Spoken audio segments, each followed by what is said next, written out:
There's this quiet panic that hits around 1 a.m. You know you should be asleep. You know tomorrow's gonna hurt, but you're still there. One more video, one more scroll, convincing yourself this is the last one. Then morning comes, and you feel it. That thick, heavy fog where your brain can't quite catch up to your body. You promise yourself tonight will be different, but tonight never is. And meanwhile, there's someone out there, sleeping 5 hours, waking up sharp, clear, almost annoyingly energized. And you wonder, what do they know that I don't? If you've ever felt trapped between needing rest and never feeling rested, no matter how long you sleep, you're about to understand why.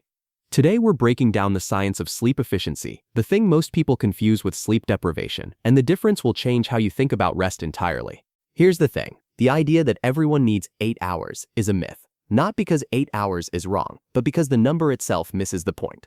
What matters isn't how long you're in bed, it's how efficiently your brain moves through the architecture of sleep. You see, sleep isn't one continuous state, it's a cycle. Your brain moves through distinct stages every 90 minutes, from light sleep, where you're barely under, to deep sleep, where your body repairs itself, rebuilds muscle, strengthens your immune system, recharges your physical energy. Then there's REM sleep, where your brain processes emotions, consolidates memories, sharpens focus, and restores creativity. When these cycles are clean, when they're uninterrupted and complete, your body can achieve full recovery in as little as 5.5 to 6 hours. But if your sleep is fragmented, broken by stress, blue light, caffeine still circulating in your system, or just mental noise you can't shut off, you can lie in bed for 9 hours and still wake up feeling like you didn't sleep at all. So the goal isn't more time unconscious, it's more deep sleep and REM sleep per cycle. That's what sleep efficiency actually means. Psychologists call this sleep architecture optimization. It's the idea that quality and structure matter more than duration. Research from Stanford's sleep lab shows that people who sleep in aligned cycles, even for shorter periods, report higher cognitive performance, better mood regulation, and faster physical recovery than people who sleep longer but poorly. The brain doesn't care how long you are horizontal, it cares whether you gave it the conditions to do its work. But here's where it gets deeper. Poor sleep doesn't just make you tired, it rewires how you think. Sleep deprivation affects the prefrontal cortex, the part of your brain responsible for decision-making, impulse control, and emotional regulation. That's why after a bad night, everything feels harder. Not because you lack willpower, because your brain is literally running on a weakened system. You're not lazy, you're neurologically compromised. And the worst part? You start blaming yourself for struggling with things that should feel easy. And let's be honest, society makes this worse. We live in a culture that romanticizes exhaustion, the hustle mentality, the entrepreneurs bragging about 4-hour nights, the I'll sleep when I'm dead crowd, the grind culture that treats rest like weakness and caffeine addiction like a badge of honor. But what if the real flex isn't sleeping less? What if it's sleeping smarter? What if the people who seem superhuman aren't depriving themselves? They're just optimizing what most people are doing wrong. Now, some people struggle with sleep for a darker reason, not because their routine is off, but because something deeper is broken. Insomnia that comes from anxiety. Sleep apnea that fragments every cycle without you even knowing. Depression that makes rest feel impossible, or trauma that keeps the nervous system locked in hypervigilance even when the body is exhausted. And for them, optimization isn't the answer.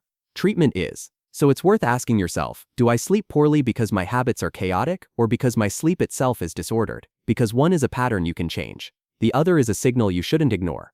But for those who genuinely want to sleep less without sacrificing sharpness, here's the science-backed system that makes it possible. The framework isn't complicated, it's just precise.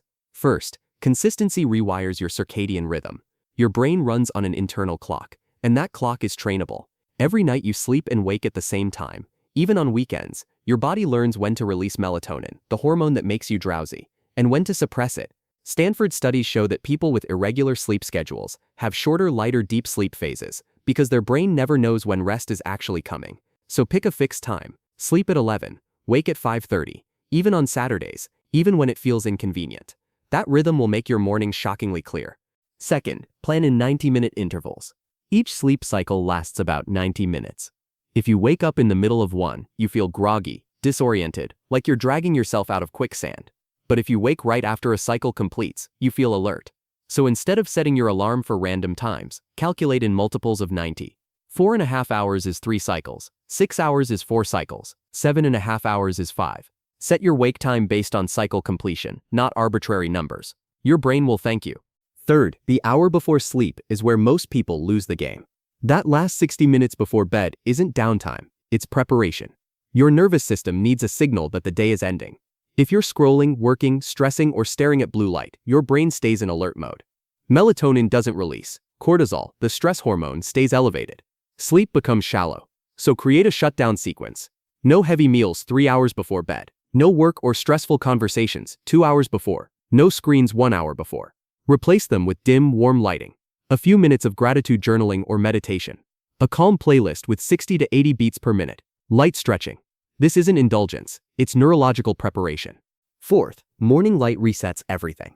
The fastest way to feel awake isn't coffee, it's sunlight. Within the first 10 minutes of waking, step outside. Let natural light hit your eyes. That exposure suppresses melatonin, the hormone keeping you drowsy, and triggers serotonin production, which regulates mood, motivation, and alertness. Your circadian rhythm recalibrates. Your brain gets the message, it's day, time to function. You'll feel the fog lift faster than any stimulant could deliver. Fifth, movement beats the snooze button. The moment you wake, don't lie there. Don't negotiate with yourself. Move, wash your face with cold water. Do 20 push-ups or jumping jacks. Anything that raises your heart rate. This floods your system with dopamine and norepinephrine, the neurochemicals that dissolve sleep inertia. Within 3 minutes, the heaviness disappears, the clarity arrives, and a few advanced principles for those ready to go deeper. No caffeine after 2 p.m. Caffeine blocks adenosine, the chemical that accumulates throughout the day to make you sleepy. Even if you fall asleep after late caffeine, your deep sleep quality drops by up to 30%. Your room should be a cave. Dark, cold, quiet. Ideal temperature is 65 to 68 degrees Fahrenheit. Pitch black, or use a sleep mask. White noise or silence. The colder and darker your environment, the more deep sleep your body generates. If you're low on magnesium, your sleep quality suffers. Magnesium glycinate before bed can help, but consult a professional first. And finally, mental clutter kills sleep. If your mind is racing with tasks, with worries, with unfinished thoughts, it keeps your brain in beta waves, the frequency of wakefulness. Journaling before bed shifts you into alpha and theta waves, the frequencies that precede deep rest. Dump your thoughts onto paper. Let your mind empty. Here's the shift that changes everything. Sleep isn't laziness. It's not a luxury you indulge in when you have time. It's the foundation of everything else you want to do. You can't think clearly on broken sleep. You can't regulate emotions. You can't build, create, or perform at your potential when your brain is running on fumes. The people who brag about sleeping 4 hours aren't winning. They're suffering quietly and mistaking exhaustion for discipline. Real optimization isn't about how little you can survive on. It's about how well you can recover so that every waking hour is actually functional. You don't need to sleep more. You need to sleep smarter. Train your body to rest deeply, to cycle cleanly, to wake with clarity instead of dread. Because one morning, you'll wake up naturally, just before your alarm. Eyes open, mind calm, energy already there, and you'll realize the goal was never more time in bed. It was better energy in life. So tell me, are you someone who optimizes sleep, or someone who just hopes it gets better on its own? If you found this useful, the next video is going to be even better. We're going to continue diving into the fascinating psychological behaviors that shape your life, the kind most people never notice. Stick around, you won't want to miss it.